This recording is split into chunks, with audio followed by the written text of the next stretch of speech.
बिहार विधानसभा चुनाव में आम आदमी पार्टी ने अकेले अपने दम पर मैदान में उतरकर एक बड़ा राजनीतिक दांव खेला।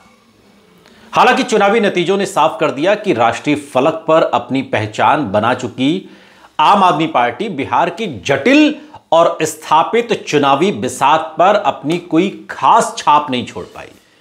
लेकिन अरविंद केजरीवाल का जो उद्देश्य था उसमें कहीं ना कहीं वो कामयाब रहे, क्योंकि जो मौजूदा राजनीतिक स्वरूप इन दिनों दिखाई दे रहा है उसमें तो अपनी पार्टी की मान्यता बची रहे, यही बहुत बड़ी बात है।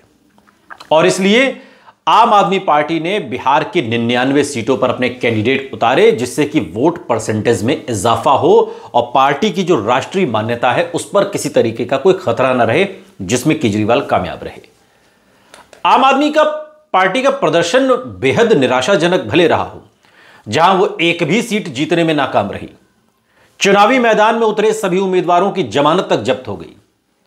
दिल्ली में 2015 और 2020 और पंजाब में प्रचंड बहुमत के साथ सरकार बनाने वाली आम आदमी पार्टी ने इस बार बिहार की जनता को भी केजरीवाल मॉडल के तहत गुड गवर्नेंस का विकल्प देने की कोशिश की, एक ईमानदार कोशिश।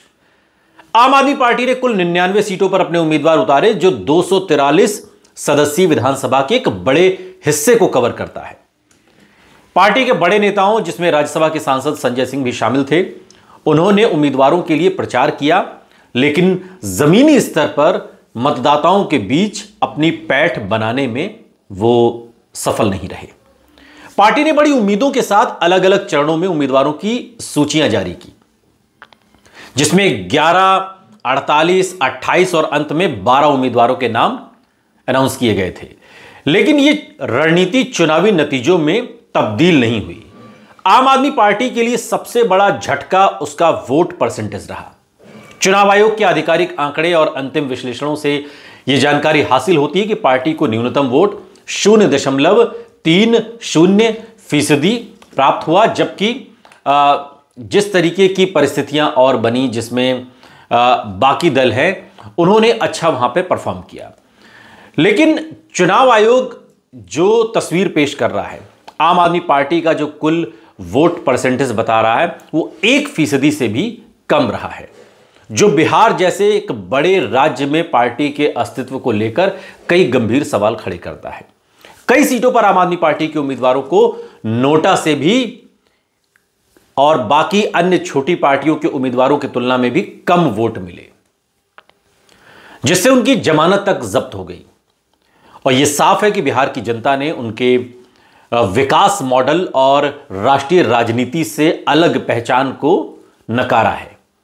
आम आदमी पार्टी की बिहार में असफलता के पीछे कई कारण रहे हैं। राजनीतिक विश्लेषक इस बात को मानते हैं कि बिहार में आम आदमी पार्टी के पास कोई मजबूत और विश्वसनीय स्थानीय चेहरा नहीं है, जो केजरीवाल की अनुपस्थिति में पार्टी को आगे ले जा सके। जैसे पंजाब में नेता डेवलप किए गए भगवंत मान हैं। केजरीवाल को इस नतीजे का अनुमान था और शायद यही वजह रही कि बिहार में चुनाव प्रचार के लिए अरविंद केजरीवाल नहीं गए।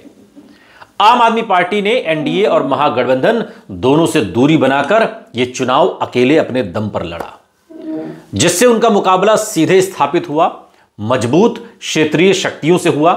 आम आदमी पार्टी ने दिल्ली के विधायक अजेश यादव को बिहार का प्रभारी बनाया था। पार्टी का संगठन बिहार के हर बूथ और पंचायत स्तर पर उतना मजबूत अभी नहीं है जितना कि दिल्ली और पंजाब में है, गोवा में है। बिहार की राजनीति जाति और क्षेत्रीय समीकरणों पर टिकी हुई है। आम आदमी पार्टी की विकास की राजनीति का जो नैरेटिव है वो इन समीकरणों को भेद नहीं पाया, जो सदियों से जाति के फेर में उलझे हुए हैं। राष्ट्रीय स्तर पर बड़े प्रचारकों की कमी, सीमित संसाधनों के कारण पार्टी जनता तक अपना संदेश प्रभावी ढंग से नहीं पहुंचा पाई। जबकि पार्टी ने चुनाव आयोग को 40 नेताओं की सूची स्टार प्रचारकों के तौर पर सौंपी थी। बिहार विधानसभा चुनाव के निराशाजनक परिणाम आम आदमी पार्टी के लिए एक महत्वपूर्ण सबक भी है। यह दिखाता है कि दिल्ली का आम आदमी पार्टी का मॉडल बिहार की राजनीतिक, सामाजिक, जातिगत हकीकत से काफी अलग है। पार्टी के प्रदेश अध्यक्ष राकेश यादव कहते हैं कि बिहार में अपनी जगह बनाने के लिए पार्टी को अब केवल अपनी नीतियों के प्रचार पर निर्भर रहने की बजाय स्थानीय नेतृत्व विकसित करने और जमीनी स्तर पर संगठन को मजबूत करने पर ध्यान केंद्रित करना होगा। यह चुनाव एक स्पष्ट संदेश देता है कि बिहार की राजनीति में प्रवेश करना और सफलता हासिल करना एक लंबी और कठिन यात्रा है, जिसके लिए अपनी रणनीति में व्यापक बदलाव करने होंगे।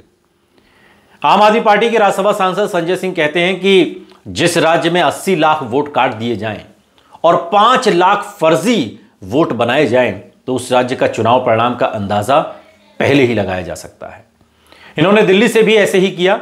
नई दिल्ली विधानसभा सीट में बीजेपी ने हजारों वोट कटवाए और हजारों फर्जी वोट बनवाए।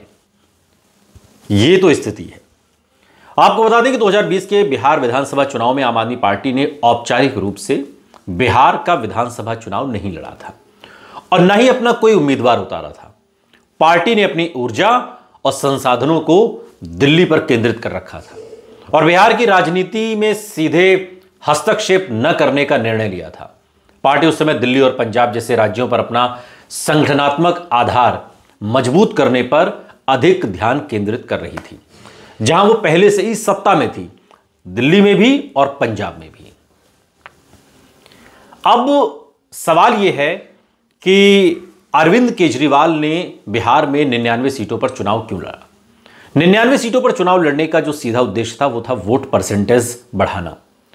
99 सीटों पर चुनाव लड़ने का उद्देश्य ये था कि जमीनी स्तर पर कार्यकर्ता तैयार हों, संगठन मजबूत हो। तो इस दिशा में अरविंद केजरीवाल ने एक सकारात्मक कदम आगे बढ़ाया है बिहार की राजनीति में। लेकिन बिहार की राजनीति के लिए तो खान सर, जो पटना के मशहूर खान सर हैं, वो कहते हैं कि अगर इसरो के चेयरमैन भी आ जाएं तो वो बिहार में ग्राम प्रधान का चुनाव हार जाएंगे। इसका मतलब क्या है कि बिहार अभी भी उसी जाति के फेर में उलझा हुआ है। अच्छे लोगों की वहां पर अभी कोई पूछ नहीं। अगर होती तो जो गणित की इतनी किताबें जिन्होंने लिखी केसी सिन्हा, वो चुनाव ना हारते।